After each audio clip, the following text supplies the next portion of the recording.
ওকে, সবাইকে টেকনিক্যাল এডুকেশনের পক্ষ থেকে শুভেচ্ছা এবং স্বাগতম। আশা করি আপনারা সবাই ভালো আছেন। তো আজকে আমরা নতুন একটা টপিক শুরু করব, সেটা হচ্ছে সাবজেক্ট ভার্ব এগ্রিমেন্ট। আমাদের যে প্র্যাকটিসটা আমরা আজকে করব সাবজেক্ট ভার্ব এগ্রিমেন্টের পার্ট 1। আমাদের গ্রামারের সবচেয়ে বড় টপিক সেটা, আমরা সবাই জানি এবং আপনারাও আশা করি সবাই জানেন। এবং জীবনের প্রতিটা ক্ষেত্রে আমাদের সাবজেক্ট ভার্ব এগ্রিমেন্ট অত্যন্ত গুরুত্বপূর্ণ, কারণ আমরা যখন একাডেমিক পর্যায়ে পড়াশোনা করেছিলাম তখন আমাদের একটা টপিক ছিল রাইট ফর্ম অফ ভার্বস। সেখানে কিন্তু আমাদের সাবজেক্ট ভার্ব এগ্রিমেন্টের একটা ব্যাপক কিন্তু একটা প্রভাব ছিল। এরপরে যখন আমরা অ্যাডমিশন টেস্ট দিতে যাই তখনও কিন্তু এটার একটা ব্যাপক প্রভাব আছে। প্লাস আমরা যখন কোনো অ্যাডমিশন টেস্ট দিতে যাব তখনও কিন্তু এর একটা ব্যাপক প্রভাব আছে। সো আমাদের এই প্র্যাকটিস অন সাবজেক্ট ভার্ব এগ্রিমেন্টটা আমাদের জন্য বলা চলে খুবই হচ্ছে আমাদের ইম্পর্টেন্ট। সো আমরা এখন এইটা কিভাবে আমরা সলভ করতে পারবো সেই জিনিসটা আমরা মূলত এখানে কি করতে পারি, দেখতে পারি। ওকে, তাহলে আমরা শুরু করি আমাদের আজকের topics practice on subject verb agreement part 1। Totally আমাদের থাকবে এখানে সাবজেক্ট এবং ভার্বের যে প্রবলেমগুলো আমাদের সাধারণত আমরা ফেস করে থাকি নিয়মিত, সেই জিনিসগুলো কিন্তু আমরা এখানে দেখব। তো এখানে আমরা একটু আমি ব্রিফ করে দিই সাবজেক্ট ভার্ব এগ্রিমেন্টের। আমরা যে টপিক্সই করি না কেন, যে সেন্টেন্সই করি না কেন, আমাদের একটা জিনিস সবসময় মনে রাখতে হবে যে আমাদের সাবজেক্টটা যেমন হবে ভার্বটা কিন্তু ঠিকই তেমনই হইতে হবে। অর্থাৎ আমাদের সাবজেক্টটা যদি সিঙ্গুলার হয় তাহলে ভার্বটা আমাদের কী হবে, সিঙ্গুলার। আর সাবজেক্টটা যদি আমাদের প্লুরালে হয় তাহলে আমাদের ভার্বটাও কিন্তু কোন ফর্মে করতে হবে, আলটিমেটলি কিন্তু প্লুরাল ফর্মে করতে হবে। সো এই জিনিসটা আমাদের আলটিমেটলি সবারই আমাদের মোটামুটি একটু জানতে হবে এবং মানতে হবে আর কি। ওকে, তো আমাদের যতই সাবজেক্ট এগ্রিমেন্টের আমরা করি না কেন, আমাদের দুইটা জিনিস আমাদের মনে রাখতে হবে। আমার সেন্টেন্সের সাবজেক্টটা যদি সিঙ্গুলার হয় তাহলে ভার্বটা আমাদের কী হবে, সিঙ্গুলার। আর যদি সাবজেক্টটা যদি আমাদের প্লুরাল ফর্মে হয়ে থাকে তাহলে আমাদের ভার্বটা কী হবে, আলটিমেটলি কিন্তু প্লুরাল ফর্মে হবে। এখন আমরা একটু ইন্ট্রোডিউস হইতে পারি যে আমাদের সিঙ্গুলার ভার্ব এবং কিছু প্লুরাল ভার্বের সাথে। তো আমাকে যদি বলা হয় যে আমাদের সিঙ্গুলার ভার্ব আমাদের কোনগুলো, তো আমরা বলতে পারি অ্যামিজ। তো যেটা বলছিলাম যে আমাদের কিছু সিঙ্গুলার ভার্ব আর প্লুরাল ভার্বের সাথে আমাদের কিন্তু পরিচিত হইতে হবে। যেমন আমরা যদি বলি সিঙ্গুলার ভার্ব কোনগুলো, তাহলে আমরা বলবো অ্যামিজ। অ্যামিজ কিন্তু আমাদের সিঙ্গুলার ভার্ব আর এর প্লুরাল ফর্ম কিন্তু হচ্ছে আর। আবার যদি ওয়াজ যদি বলি, ওয়াজ কিন্তু হচ্ছে আমাদের একটা সিঙ্গুলার ভার্ব, বাট ওয়ার যদি বলি তাহলে কিন্তু সেটা হচ্ছে প্লুরাল। আবার আমরা যদি হ্যাজ বলি, হ্যাজটা কিন্তু আমাদের কিন্তু সিঙ্গুলার ভার্ব আর হ্যাভটা কিন্তু হচ্ছে আমাদের প্লুরাল। এরপরে আমরা যদি বলি যে কোনো একটা ভার্বের সাথে যদি কি যুক্ত থাকে, এস বেস যুক্ত থাকে, তাহলে ভার্বটা কিন্তু কী হবে, সিঙ্গুলার। আর যদি শুধু ভার্ব থাকে তাহলে ভার্বটা আমাদের কিন্তু কী হবে, প্লুরাল হবে। যেমন আমরা যদি কোনো একটা সেন্টেন্স এইভাবে লিখি, যেমন আমরা এখানে লিখলাম কি হি গোস, একটু যদি খেয়াল করি আমাদের সাবজেক্টটা কিন্তু কি সিঙ্গুলার, তাহলে আমাদের ভার্বটাও কিন্তু আমাদের কোন ফর্মে হবে, সিঙ্গুলার ফর্মে হবে। এই বিষয়টা আমাদের কিন্তু একটু মনে রাখা দরকার যে আমার সাবজেক্টটা যদি সিঙ্গুলার হয় তাহলে ভার্বটা কিন্তু আমাদের কী হবে, সিঙ্গুলার হবে। আবার যখন আমরা বলছি দে, তখন আমরা এখানে কি লিখলাম, গো। তাহলে দে যখন বলছিলাম তাহলে সাবজেক্টটা হচ্ছে আমাদের কি প্লুরাল হয়ে গেল এবং সেই সাথে সাথে আমাদের ভার্বটা কিন্তু আমাদের কোন ফর্মে হয়ে গেল, আলটিমেটলি কিন্তু প্লুরাল ফর্মে হয়ে গেল। এখন অনেকে আমরা বলে থাকি যে আই হ্যাভ, কেন? এখানে আসলে কিছু করার নাই, কারণ আমাদের ইংলিশ গ্রামারের অরিজিনটাই কিন্তু এরকমভাবে, আয়টা কিন্তু সিঙ্গুলার। তাহলে আয়ের পর কিন্তু অ্যাকচুয়ালি হ্যাজ হওয়া উচিত আমাদের নিয়ম অনুসারে, বাট আয়ের পরে হ্যাভই লিখতে হবে, কিছু করার নাই, কারণ এটা আসলে আমাদের আগে থেকে এইভাবে ফরম্যাট হয়ে চলে আসছে। সো আমরা এখানে আলটিমেটলি কোনো চেঞ্জ করতে পারবো না। সো আয়ের সাথে আমাদের আলটিমেটলি হ্যাভটাকে আমরা কি করব, মূলত ইউজ করব। তাহলে এই বিষয়টা আমাদের সর্বোপরি একটু মনে রাখা দরকার যে আয়ের পর হ্যাভ থাকলে আমাদের কিন্তু আলটিমেটলি ওই পর্যায়ে বা ওই জিনিসটা হচ্ছে আমাদের সাধারণত থাকবে। তো এখন আমরা এই কোশ্চেনগুলো সলভ করা স্টার্ট করি। আমি এখানে 5টা প্র্যাকটিস লিখেছি। তো আমাদের এটা বলা হয় ফিল ইন দ্য ব্ল্যাঙ্কস, আমাদের বেসড অন গ্রামার বেসড, মানে আমরা গ্রামারের উপর ভিত্তি করে আমরা সাধারণত কী করে থাকি, এই গ্রামারের ইয়েগুলো পূরণ করে থাকি। তো আজকে আমাদের আলোচ্য টপিকসটা হচ্ছে যে আমরা সাবজেক্ট বা এগ্রিমেন্ট নিয়েই আমরা সাধারণত আলোচনা করব এবং খুব ভালোভাবে বোঝার চেষ্টা করব, কারণ আমি আগেই কিন্তু বলেছি এই টপিকসটা আমাদের যে কোনো স্টুডেন্টের জন্য ইম্পর্ট্যান্ট। সে হইতে পারে আমাদের কোনো ভার্সিটি অ্যাডমিশন টেস্টের, অথবা জব সিকার্স, অথবা একাডেমিকে যদি সে স্টুডেন্ট হয়ে থাকে, তার জন্য কিন্তু এই নিয়মগুলো অত্যন্ত দরকার। কারণ আমাদের একাডেমিক পর্যায়ে কিন্তু আমাদের কি আছে, আমাদের কিন্তু সাবজেক্ট বা আমাদের হচ্ছে রাইট ফর্ম অফ ভার্বস আছে। তো রাইট ফর্ম ভার্বস করতে গিয়ে কিন্তু আমাদের বেসিক্যালি এই জিনিসগুলো আমাদের লাগে। তো এখন আমরা শুরুতেই যেটা দেখেছি, অল পসিবল মিনস গ্যাপ দিয়ে বলা হয়েছে ট্রাইড। তাহলে এখানে আমরা যেটা লিখলাম যে অল পসিবল মিনস গ্যাপ দিয়ে বলা হয়েছে ট্রাইড। তো আমরা যদি একটু খেয়াল করি লাস্টে কিন্তু আমাদের এখানে কি দেওয়া আছে, ট্রায়েড, এটা হচ্ছে আমাদের কিন্তু ভার্ব। তাহলে আমাকে এখন এই গ্যাপটা কি করতে হবে, পূরণ করতে হবে। তো এখন এখানে মিন্সটাকে যদি আমি ভার্ব ধরতাম, তাহলে অলের পরে আমরা জানি যে অলের পরে যদি কোনো ভার্ব আসে তাহলে সেই ভার্বটা কিন্তু আমাদের আলটিমেটলি কি হয়, প্লুরাল ফর্মে হয়। কিন্তু এখানে বিষয়টা হচ্ছে যখন আমি এখানে মিন্স এই ওয়ার্ডটা যখন ইউজ করলাম তখন কিন্তু এটার ভার্ব হিসেবে থাকলো না, আমরা এটাকে নাউন হিসেবে ধরছি। কারণ আমরা জানি অলের পরে আমাদের যদি কোনো নাউন আসে তাহলে সেই নাউনটা আলটিমেটলি আমাদের কোন ফর্মে হবে, প্লুরাল ফর্মে কিন্তু হবে। তাহলে আমাদের এই পুরোটাই কিন্তু সাবজেক্ট। তাহলে আমার সাবজেক্টটা কি, প্লুরাল। সাবজেক্ট যদি প্লুরাল হয় ভার্বটা কিন্তু কি করতে হবে, মাস্ট বি প্লুরাল ফর্মে করতে হবে। তাহলে আমরা এখানে যদি একটু বলি, আমি লিখে দিই তাতে সবার বুঝতে একটু সুবিধা হবে। আমার সাবজেক্টটা কিন্তু অলরেডি কি হয়ে গেছে, প্লুরাল হয়ে গেছে।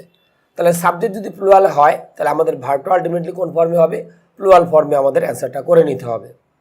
এখন এখানে আমরা যেটা দিয়েছি যে হ্যাজ বিন, আর আমরা এখানে দেখতে পাচ্ছি ইজ বিন, হ্যাজ বিন আর এখানে আমরা লিখেছি ইজ বিন। তো আমরা যেটা বলেছিলাম যে আমার সাবজেক্ট যদি প্লুরাল হয় তাহলে ভার্বটা কিন্তু আলটিমেটলি কোন ফর্মে করতে হবে, প্লুরাল ফর্মে করতে হবে। তাহলে আমাদের হ্যাজ যেটা আছে এই হ্যাজটা কিন্তু সিঙ্গুলার ভার্ব, আবার এখানে ইজ যেটা দেওয়া আছে এটা কিন্তু আমাদের কিন্তু সিঙ্গুলার ভার্ব। তাহলে আমরা এ নাম্বারটা বাদ দিয়ে দিই, সি নাম্বারটা বাদ দিয়ে দিই। কারণ আমি কিন্তু শুরুতেই একটা কথা বলেছিলাম যে অ্যাম ইজ হচ্ছে আমাদের সিঙ্গুলার, আর হচ্ছে সেখানে প্লুরাল, ওয়াজ হচ্ছে আমাদের সিঙ্গুলার, অয়ার হচ্ছে প্লুরাল, হ্যাজ হচ্ছে সিঙ্গুলার, হ্যাভটা হচ্ছে প্লুরাল। তাহলে এই জন্য আমরা এখানে এ নাম্বার হ্যাজ বিন আর সিতে আমরা দিয়েছি ইজ বিন, এই দুটো কিন্তু বাদ। বাকি থাকলো বি আর হচ্ছে আমাদের ডি। এই দুটোর মধ্যেই আমাদের যে কোনো একটা উত্তর আমাদের করতে হবে। তো বি নাম্বার আমাদের বলা হয়েছে হ্যাভ বিন ট্রাইড। তো আমরা যদি বি নাম্বার নেই তাহলে বিতে আমাদের কি বলা হয়েছে, হ্যাভ বিন ট্রাইড, মানে যেটা আমাদের চেষ্টা করা হয়েছিল। আর ডিতে বলা হয়েছে কি, হ্যাভ ট্রাইড, যে all possible means have tried, মানে আমাদের সমস্ত যে সম্ভাবনাগুলো সেগুলো আমাদের কি চেষ্টা করা হয়েছিল। তাহলে এখন অল পসিবল মিনস গ্যাপ দিয়ে বলা হয়েছে ট্রাইড, মানে সমস্ত যে সম্ভাবনাগুলো এগুলো কিন্তু আমরা মানে হচ্ছে যে আমাদের অবশ্যই কি করতে হবে, চেষ্টা করতে হবে। তাহলে এখন আমরা বি নাম্বারটা যদি নেই তাহলে আমাদের হচ্ছে প্যাসিভ, আর ডি নাম্বারটা যদি নেই তাহলে আমাদের ভার্বটা কী হবে, অ্যাক্টিভ হবে। কারণ অ্যাক্টিভ প্যাসিভও কিন্তু আসলে এখানে দরকার, যদিও এটা অ্যাক্টিভ প্যাসিভের বিষয়টা না, বাট আমরা যখন একটা সেন্টেন্সে যখন আমরা একটা ভার্ব ইউজ করব তখন সেখানে কিন্তু আমাদের অবশ্যই অ্যাক্টিভ এবং প্যাসিভের বিষয়টা আমাদের মান্য করতে হবে। তাহলে আমরা ডি নাম্বারটা দিব না, কারণ অল পসিবল মিনস মানে সমস্ত সম্ভাবনা মানেই আমাকে অবশ্যই কী করতে হবে, চেষ্টা করতে হবে। তাহলে এখানে আমাদের উত্তরটা হচ্ছে হ্যাভ বিন ট্রাইড, কারণ চেষ্টাটা তো আর নিজে নিজে হবে না, কারো দ্বারা হবে আর কি। তাহলে সম্ভাবনার মানে অবশ্যই সেই জিনিসগুলো কিন্তু নিজে নিজে হবে না, কারো দ্বারা করতে হবে। সো আমাদের এখানে অবশ্যই কিন্তু ভার্বটা কোন ফর্মে আমরা করব, প্যাসিভ ফর্মে আমরা করব। তাহলে এই কারণে আমাদের এখানে উত্তর হচ্ছে কোনটা, বি নাম্বারটা আমাদের এখানে হবে উত্তর। তাহলে আমাদের উত্তর হচ্ছে হ্যাভ বিন, তার সাথে আমরা কি লিখেছি, ট্রাইড। এরপর আমরা আসি পরবর্তী আমাদের সেন্টেন্স, দ্য কমিটি গ্যাপ দিয়ে বলা হয়েছে এ নোট টু ইটস রিপোর্ট। আমরা জানি কমিটি কিন্তু আমাদের একটা কালেকটিভ নাউন, সবারই আশা করি জানা আছে যে কমিটি বলতে আমরা সাধারণত কিছু ব্যক্তিবর্গের সমষ্টিকে বোঝায়, যদিও ব্যক্তিবর্গ নিয়ে আমাদের সাধারণত কী হয়, কমিটি গঠিত হয়, কোনো বস্তু নিয়ে কিন্তু আমাদের কমিটি গঠিত হয় না। কমিটি আমাদের একটা কালেকটিভ নাউন। তো আমরা জানি যে টিম, তারপর হচ্ছে committee, board, class, army, faculty, union, তারপরে নেভি, এরপর আমরা বলতে পারি জুরি, এয়ারফোর্স। এই যে ওয়ার্ডগুলো আমরা বললাম সবগুলো কিন্তু আমাদের কিন্তু কালেকটিভ নাউন। আমরা সবাই জানি যে এইগুলোকে আমরা সাধারণত কী হিসেবে ধরে থাকি, কালেকটিভ নাউন হিসেবে ধরে থাকি। আর এটাও আমরা জানি যে কালেকটিভ নাউনের পরে আর সাধারণত ভার্বের আমাদের কি হয়, সিঙ্গুলার ফর্ম কিন্তু হয় সাধারণত। তবে আবার একটু অসাধারণও আছে বা ব্যতিক্রমও আছে, সেটা কি, যে যদি আমরা দেখি যে কালেকটিভ নাউনগুলোর প্লুরাল ফর্ম থাকে, কারণ আমরা জানি কালেকটিভ নাউনটা হচ্ছে কী হিসেবে কাজ করে, আমরা জানি কাউন্টেবল নাউন হিসেবে কাজ করে। আর যে কোনো নাউন যদি কাউন্টেবল হইতে হয় তাহলে অবশ্যই তার কি থাকতে হবে, সিঙ্গুলার এবং প্লুরাল ফর্ম দুইটাই কিন্তু আমাদের সাধারণত থাকতে হবে। তাহলে আমরা এখানে যেটা দেখছি, দ্য কমিটি গ্যাপ দিয়ে লিখলাম হচ্ছে এ নোটস টু ইটস, তার সাথে আমরা এখানে কি লিখছি, রিপোর্ট। তাহলে এখন এ নাম্বারটা যদি আমরা দেখি, হ্যাভ অ্যাপেন্ডেড, বিতে বলা হয়েছে হ্যাজ অ্যাপেন্ডেড, সিতে বলা হয়েছে অ্যাপেন্ড, আর ডিতে বলা হয়েছে অ্যাপেন্ডেন্ট। ওকে, তো আমরা কমিটি এখানে কিন্তু সিঙ্গুলার ফর্ম দেখতে পেয়েছি, এবং এই সেন্টেন্সে আমাদের কিন্তু কি নাই, এই ইয়েতে কিন্তু আমাদের কিন্তু কোনো ডিভিশন বা আলাদা জাতীয় কোনো কথা কিন্তু উল্লেখ আলটিমেটলি কিন্তু নাই। ডিভিশন জাতীয় কথা কিন্তু আমি বলেছিলাম আমাদের এই বেসিক যখন নিয়ম আমরা করেছিলাম, এই আমাদের টেকনিক এডুকেশনের কিন্তু আমাদের চ্যানেলেই সাবজেক্ট বা এগ্রিমেন্টের অনেকগুলো কিন্তু বেসিক নিয়ম আমাদের আছে, অনেকগুলো নিয়ম আমি লিখে দিয়েছি। আমি সবাইকে আগে বিনীত অনুরোধ করব ওই নিয়মগুলো আগে দেখে আসার জন্য। তারপরে আমরা প্র্যাকটিসগুলো করলে আমাদের আশা করি কোনো সমস্যা থাকবে না। আমি যে কথাগুলো বলছি বা যে নিয়মগুলো বলছি সেগুলো সবগুলোই আমাদের চ্যানেল কিন্তু ইনক্লুড করা আছে, আপনাদের একটু কষ্ট করে খুঁজে বের করতে হবে। তাহলে আমি বলছিলাম যদি কালেকটিভ নাউনগুলোর কি দেওয়া থাকে, প্লুরাল ফর্ম দেওয়া থাকে, অথবা এদের মধ্যে যদি কোনো ডিভিশন বলতে আমরা সাধারণত যেটা বুঝে থাকি ভাগ, যেমন আমরা বলতে পারি divided, into group, scatter, separate বা ডিফারেন্ট, এই যে ওয়ার্ডগুলো এগুলো থাকা মানে আমাদের ভার্বটা কিন্তু আলটিমেটলি সেক্ষেত্রে কী করতে হবে, প্লুরাল ফর্ম কিন্তু আমাদের করতে হবে। কারণ আমরা জানি যে ডিভিশন বা আলাদা যদি কোনো কথা উল্লেখ থাকা মানেই আমাদের ভার্বটা কিন্তু আলটিমেটলি কোন ফর্মে হবে, প্লুরাল ফর্মে কিন্তু হবে। তাহলে এই নম্বরে আমরা যেটা লিখেছি হ্যাভ অ্যাপেন্ডেড, বিতে বলা হয়েছে হ্যাজ অ্যাপেন্ডেড, সিতে বলা হয়েছে অ্যাপেন্ড, আর ডিতে বলা হয়েছে অ্যাপেন্ডেন্ট। ওকে, তাহলে আমরা এই নাম্বারটা আমরা এখানে নিতে পারবো না, কারণটা কি, কমিটিটা হচ্ছে আমাদের কি, আমাদের কালেকটিভ নাউন, সো তার সাথে আমাদের ভার্ব আলটিমেটলি কি সিঙ্গুলার ফর্মে হওয়ার কথা। বাট যখন আমি লিখলাম হ্যাভ অ্যাপেন্ডেড তাহলে এটা আমাদের ভুল। বিতে বলা হয়েছে হ্যাজ অ্যাপেন্ডেড, এটা আমাদের হতে পারে। সিতে বলা হয়েছে অ্যাপেন্ড, আর ডিতে আমাদের বলা হয়েছে অ্যাপেন্ডেন্ট। এই দুইটার ভিতরে আমাদের এখন অ্যান্সারটা আমাদের সাধারণত হবে।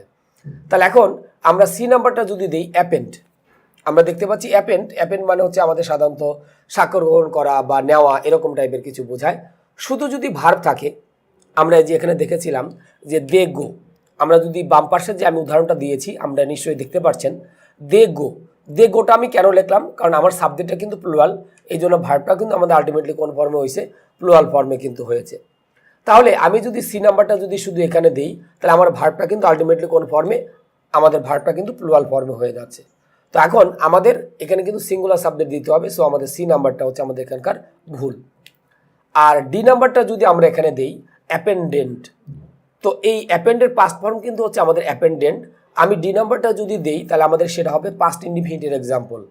এখন পাস্ট ইনডিফিনিট যদি আমি এখানে দিতে চাই বা দেই তাহলে আমাদের অবশ্যই ঘটনাটা কি পাস্ট রিলেটেড আমাদের কিছু হইতে হবে, কিন্তু এখানে আমাদের কিন্তু কোনো ওয়ার্ড কিন্তু আমাদের দেওয়া নাই।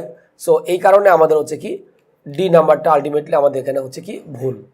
তাহলে আমাদের ভুলগুলো কিন্তু আমরা পেয়ে গেছি, কেন কোনটা কিসের কারণে ভুল হচ্ছে আমরা কিন্তু আলটিমেটলি আমরা বুঝতে পেরেছি। তাহলে এ নাম্বার ভুল, সি নাম্বার ভুল, ডি নাম্বার ভুল, তাহলে আমাদের এখানে অবশ্যই অ্যান্সার কোনটা হবে, বি নাম্বারটা হবে হ্যাজ অ্যাপেন্ডেড। কারণ আমাদের কমিটি বলতে আমরা সাধারণত কিছু ব্যক্তিবর্গের সমষ্টিকে বুঝাই, সে নিজে নিজে অ্যাপেন্ডেড করতে পারে। সো সব দিক থেকে আমরা বিবেচনা করে দেখলাম এখানে দুইয়ের উত্তর কোনটা হবে, বি নাম্বারটা হবে। সো আমাদের এখানে সঠিক উত্তর হচ্ছে বি নাম্বারটা। ওকে, তাহলে আমরা আশা করি 1-2 নিয়ে আমাদের কোনো সমস্যা আমাদের নাই। এরপর আমরা চলে যাই 3 নম্বর কোয়েশ্চেনে। 3 নম্বর কোয়েশ্চেনটা যদি আমরা দেখি according to the present market rate, তাহলে অ্যাকর্ডিং টু দিস ইজ কিন্তু প্রিপোজিশন। তো প্রিপোজিশনের কাজ হচ্ছে কি ফ্রেজ তৈরি করা। এখন কোয়েশ্চেন হতে পারে হোয়াট ইজ ফ্রেজ। ফ্রেজ বলতে আমরা সাধারণত যেটা বুঝে থাকি এ গ্রুপ অফ ওয়ার্ড, মানে আমরা যেটাকে বলে থাকি একগুচ্ছ শব্দের সমষ্টি। তাহলে আমি যখন 3 নম্বর আমরা যখন লিখলাম according to the present market rate, তাহলে অ্যাকর্ডিং এর সাথে আমাদের যে ওয়ার্ডগুলো যুক্ত আছে এটা হচ্ছে প্রিপোজিশন যুক্ত ওয়ার্ড, দ্যাটস এটাকে আমরা কি বলতেছি ফ্রেজ। এরপর আমরা কমা দিয়েছি, কমা দিয়ে আমরা লিখলাম 12 ডজন, গ্যাপ দিয়ে বলা হয়েছে 100 রুপিস। 12 ডজন আমরা একটা নিয়ম করেছিলাম, নাউনে করেছিলাম, আবার সাবজেক্ট এগ্রিমেন্টেও এই নিয়মটা করেছিলাম। আমরা লিখেছিলাম 4টা ওয়ার্ড, কি কি, ডজন, পেয়ার, শিপ আর হচ্ছে ডিয়ার। শিপ মানে যে শিপের অর্থ মেষ বা ভেড়া, SHIP ওই শিপ মানে কিন্তু জাহাজ, ওইটা কিন্তু না। যে শিপের অর্থ হচ্ছে আমাদের কি মেষ বা ভেড়া, সেটাকে আমাকে একটু চিন্তা করতে হবে। তাহলে আমি এখানে যেটা বললাম according to the present market rate 12 dozen, gap দিয়ে বলা হয়েছে 100, তার সাথে আমরা এখানে কি বলছি রুপিস। এখন এখানে আমাদের যে বিষয়টা আমাদের সাধারণত থাকবে according to the present market rate, এটা কিন্তু আমাদের সাবজেক্টও না অবজেক্টও কিন্তু না, কারণ আমরা একটা বিষয় জানি যে প্রিপোজিশনযুক্ত ওয়ার্ড মানেই সেটাকে আমরা সাধারণত কী হিসেবে ধরে থাকি, ফ্রেজ হিসেবে ধরে থাকি। তাহলে যখন আমাদের এখানে থাকলো যে according to the present market rate, এরপরে আমাদের কি করতে হবে, বাকি অংশটুকু দেখে আমাদের অ্যান্সার করতে হবে। তো আমরা এখানে যেটা লিখেছি 12, তার সাথে আমরা এখানে কি লিখেছি ডজন। তো যখন আমরা লিখলাম এখানে 12 ডজন, তাহলে 12 ডজন আমরা যখন বললাম, তো আমরা যে কথাটা বলছিলাম ডজন, পেয়ার, শিপ আর হচ্ছে ডিয়ার, এই 4টা ওয়ার্ড হচ্ছে আমাদের সাধারণত কি যে এদের সাথে যদি সিঙ্গুলার নাম্বার থাকে তাহলে ভার্বটা আমাদের হবে সিঙ্গুলার, আর যদি এদের সাথে কি দেওয়া থাকে প্লুরাল নাম্বার যদি দেওয়া থাকে তাহলে ভার্বটা আলটিমেটলি কিসে করতে হবে, প্লুরাল ফর্মে আমাদের করতে হবে। তাহলে আমি যখন এখানে লিখলাম যে 12 ডজন, 12 ডজন মানে কিন্তু 1 ডজন না, 1 ডজনের কিন্তু কি বেশি। তাহলে আমরা জানি ডজন, পেয়ার, শিপ, ডিয়ার এদের সাথে যদি কি থাকে সিঙ্গুলার নাম্বার দেওয়া থাকে তাহলে আমাদের ভার্বটা সেক্ষেত্রে হবে সিঙ্গুলার। আর যদি এদের সাথে প্লুরাল নাম্বার দেওয়া থাকে তাহলে ভার্বটা আমাদের কি হবে আলটিমেটলি কিন্তু প্লুরাল ফর্মে হবে। তাহলে আমি যখন লিখছি 12 ডজন, তাহলে ডজনের সাথে আমাদের এখানে দেখা যাচ্ছে কি দেওয়া আছে 12, এই ওয়ার্ডটা আমাদের দেওয়া আছে। তো আমরা জানি যে পৃথিবীতে একমাত্র সিঙ্গুলার নাম্বার হচ্ছে কি 1, আর 2 থেকে শুরু করে পৃথিবীতে আমাদের যত সংখ্যা আছে সবগুলোই হচ্ছে আমাদের কিন্তু প্লুরাল নাম্বার। তাহলে 12 এখানে 12 মানে একের বেশি, মানে 2 থেকে শুরু করে যত সংখ্যা আছে, তাহলে 12 মানে আমাদের যেহেতু প্লুরাল নাম্বার দেওয়া আছে অতএব ভার্বটা কিন্তু আমাদের আলটিমেটলি কোন ফর্মে হবে প্লুরাল ফর্মে কিন্তু হবে। এখন আমরা যদি এ নাম্বারটা নেই কস্ট, তাহলে আমরা একটা বিষয় জানি যে ভার্বের সাথে যদি এস বাই যুক্ত থাকে তাহলে সেটা কিন্তু হচ্ছে আমাদের সিঙ্গুলার ভার্ব হয়। তাহলে এ নাম্বারে আমরা দেখতে পাচ্ছি কস্ট, কস্টটা কিন্তু এখানে ভার্ব, তাহলে এ নাম্বারটা আমাদের কি হবে ভুল। বিতে বলা হয়েছে কস্ট, এটা আমাদের হইতে পারে। সিতে আমাদের যেটা বলা হয়েছে হ্যাজ বিন কস্ট, আমরা জানি হ্যাজ কিন্তু আমাদের একটা সিঙ্গুলার সাবজেক্ট, সো আমরা সি নাম্বারটাও কিন্তু কি করতে পারবো না, নিতে পারবো না। আবার ডিতে আমাদের যেটা বলা হয়েছে হ্যাভ বিন কস্ট, এটাও হচ্ছে আমাদের কিন্তু হতে পারে। ওকে, তাহলে এখন এ নাম্বার আর সি নাম্বার আমাদের কিন্তু একেবারেই হবে না, কারণ আমি আগে একটা কথা বলেছি যে আমি আগে কিন্তু একটা কথা বলেছি যে হচ্ছে আমাদের ইংলিশের এমসিকিউ অ্যান্সার করার ক্ষেত্রে আমরা সর্বময় যে কথাটা মনে রাখবো, যেগুলো আগে ভুল সেই ভুলগুলো আমরা কি করব বাদ দিব। ভুলগুলো বাদ দিলে আমাদের বাকি যেটা থাকবে সেটা কিন্তু আমাদের সঠিক উত্তর। তাহলে এ আর সি আমাদের কিন্তু এখানে একেবারেই হবে না। এখন বাকি থাকলো বি এবং ডি, এই দুইটার মধ্যে যে কোনো একটা উত্তর কিন্তু আমাদের অবশ্যই করে নিতে হবে। তাহলে বিতে আমাদের যেটা বলা হয়েছে কস্ট, আর ডিতে আমাদের বলা হয়েছে কি হ্যাভ বিন কস্ট। এখন এই দুইটার মধ্যে অ্যাকচুয়ালি পার্থক্যটা কি, আমাদের দুইটাই কিন্তু প্লুরাল ভার্ব, কস্টও কিন্তু প্লুরাল ভার্ব, আবার হ্যাভ বিন কস্ট যখন বলতেছি এটাও কিন্তু আমাদের প্লুরাল ভার্ব। তাহলে এখন এই দুটোর ভিতরে আমরা কোনটা অ্যান্সার নিব? আমি যদি কস্ট নেই তাহলে সেটা নিজে নিজে হচ্ছে, আর হ্যাভ বিন কস্ট মানে তাকে কস্ট করতে হবে। তাহলে 12 ডজন মানে আমরা যেটা বলতেছি যে 12 ডজন মানে 12 ডজনের দাম হচ্ছে 100 রুপি। তো এটা তো আমাদের হ্যাভ বিন কস্ট, আমাদের এটা করার দরকার নাই। তাহলে এই কারণে আমাদের ডি নাম্বারটা ভুল, কারণ এখানে প্যাসিভ করার দরকার নাই। আমরা বলতে পারি যে আমাদের প্রেজেন্ট মার্কেট রেট মানে বর্তমান বাজার দরে মানে আমাদের হচ্ছে 12 ডজন, এটা হচ্ছে কস্ট কত পড়বে 100 রুপি পড়বে। তাহলে এখন হ্যাভ বিন কস্ট এটা আমাদের নতুন করে আলটিমেটলি করার দরকার নাই, আর এখানে হ্যাভ বিন কস্টের সাথে আমাদের ইডি কিন্তু যোগ করতে হতো, তো সেটা আমাদের হবে না। সো আমাদের এখানে অ্যান্সার হচ্ছে কোনটা হবে, অ্যান্সার হচ্ছে আমাদের এখানে বি নাম্বারটা কস্ট। তাহলে আমরা এখানে কিন্তু একটা গুরুত্বপূর্ণ নিয়ম শিখলাম যে ডজন, পেয়ার, শিপ, ডেয়ার, এই 4টা ওয়ার্ড আমরা বলেছিলাম, এদের সাথে যদি আমাদের কি থাকে সিঙ্গুলার নাম্বার থাকে তাহলে ভার্বটা আমাদের কি হবে সিঙ্গুলার, আর যদি এদের সাথে প্লুরাল নাম্বার দেওয়া থাকে তাহলে ভার্বটা আমাদের কি হবে প্লুরাল ভার্ব হবে। তো আমরা জানি যে পৃথিবীতে সিঙ্গুলার নাম্বার মানে সিঙ্গুলার সংখ্যা যদি আমরা বলি শুধুমাত্র 1, আর 2 থেকে শুরু করে আমাদের পৃথিবীতে যত সংখ্যা আছে সবগুলোই কিন্তু আমাদের হচ্ছে প্লুরাল নাম্বার। সো এই জন্য আমরা এখানে অ্যান্সার কোনটা করেছি, বি নাম্বারটা আমরা করেছি। তাহলে আমাদের এখানে উত্তর হচ্ছে কস্ট। 4 নম্বর আসি, the result of the recognition of this fact gap দিয়ে বলা হয়েছে সিন ইন দ্য গ্র্যাজুয়াল। তো আমরা একটা কথা বলেছিলাম যে প্রিপোজিশনের পরের ওয়ার্ডটা কিন্তু কখনোই কিন্তু সাবজেক্ট হবে না। তাহলে দ্য রিকগনিশন এটা কিন্তু সাবজেক্ট না, আবার দিস ফ্যাক্ট যখন বলতেছি এটাও কিন্তু আমাদের সাবজেক্ট না। তাহলে একটা কথা একটু মনে রাখা দরকার যে প্রিপোজিশনের পরের ওয়ার্ডটা কিন্তু আমাদের কখনোই কি হবে না, সাবজেক্ট হবে না। তাহলে সাবজেক্ট কোনটা হবে, প্রিপোজিশনের আগেরটা। এটা আমরা সর্বময় অনেক ক্ষেত্রে আমাদের কিন্তু এটা কাজে লাগবে। আমাদের সাবজেক্ট এগ্রিমেন্টের কিন্তু এটা একটা গুরুত্বপূর্ণ নিয়ম যে প্রিপোজিশনের পরে আমাদের যদি কোনো কি আসে, নাউন বা প্রোনাউন যদি আসে তাহলে সেটা কিন্তু কখনোই সাবজেক্ট হবে না। তাহলে প্রিপোজিশনের পরে আমরা কি দিছি, দ্য রিকগনিশন, এইটা কিন্তু আমাদের সাবজেক্ট না। তাহলে সাবজেক্ট হচ্ছে এখানে কোনটা, সাবজেক্ট হচ্ছে আমাদের এখানে কোনটা, দ্য রেজাল্টস। তাহলে প্রিপোজিশন আগেরটা হচ্ছে আমাদের দ্য রেজাল্ট হচ্ছে সাবজেক্ট। এইটা অনুসারে আমরা কি করব, ভার্বটাকে সিলেকশন করব। তাহলে আমরা যদি এখানে এ নাম্বারটা দেখি ইজ, বিতে বলা হয়েছে আর, সিতে হচ্ছে হ্যাজ বিন, লাস্টে হচ্ছে আমাদের ওয়াজ। তো আমরা ভুলগুলো আগে একটু বাদ দিয়ে নিই। এখানে আমরা যেটা বলতে চাচ্ছি দ্য রেজাল্টস, তাহলে রেজাল্ট যখন বলছি তার মানে রেজাল্ট কিন্তু এখানে একটা না, অনেকগুলো কিন্তু রেজাল্ট। তাহলে আমাদের এখানে সিঙ্গুলার ভার্ব যেগুলো আছে সেগুলো কিন্তু আমরা বাদ দিব, কারণ আমার সাবজেক্ট প্লুরাল মানে ভার্বটা কি করতে হবে, আলটিমেটলি কিন্তু প্লুরাল ফর্মে করতে হবে। তাহলে এ নাম্বারটা আমাদের এখানে ভুল, কারণ কি যখন আমি বলছি দ্য রেজাল্টস, সাবজেক্ট যেহেতু প্লুরাল ভার্বটা প্লুরাল হবে। আমি কিন্তু শুরুতে একটা আলোচনা করেছিলাম এম ইজ আর কিন্তু সিঙ্গুলার আর আরটা কি প্লুরাল, তাহলে এ নাম্বারটা বাদ। আবার সি নাম্বারে হ্যাজটা হচ্ছে সিঙ্গুলার, হ্যাভটা হচ্ছে প্লুরাল, তাহলে আমাদের সি নাম্বারটা হচ্ছে আমাদের কিন্তু ভুল। আবার ডিতে আমাদের কি বলা হয়েছে ওয়াজ, এটাও কিন্তু হচ্ছে আমাদের ভুল। তাহলে A number, C number, D number এই তিনোটাই কিন্তু আমাদের আলটিমেটলি কিন্তু ভুল।